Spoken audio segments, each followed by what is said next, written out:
Réjeanne et Ghislaine, catholiques pratiquantes, s'intéressent à l'islam depuis que leurs petits-enfants se sont convertis aux enseignements du prophète.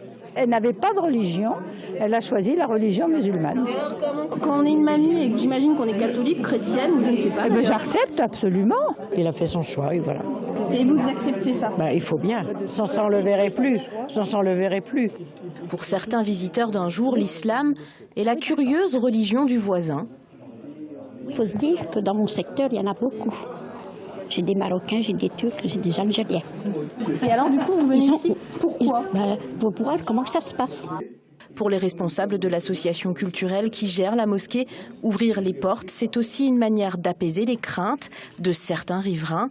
Entre ces murs, l'arrivée d'un imam non francophone il y a 2 ans a attisé les craintes de dérive.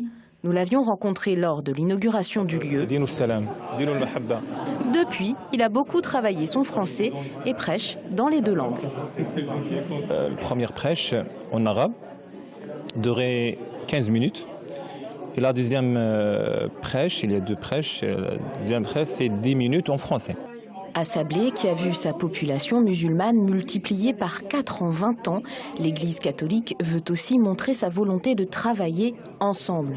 C'est un peu récent, mais je crois qu'il faut du temps pour se connaître. Et puis, si on se fréquente, qu'on se connaît, il n'y a pas à avoir peur les uns des autres. Cette année, une soirée et un débat ont déjà été organisés conjointement entre musulmans et catholiques. Des initiatives qui attirent un public soucieux de mieux comprendre l'autre.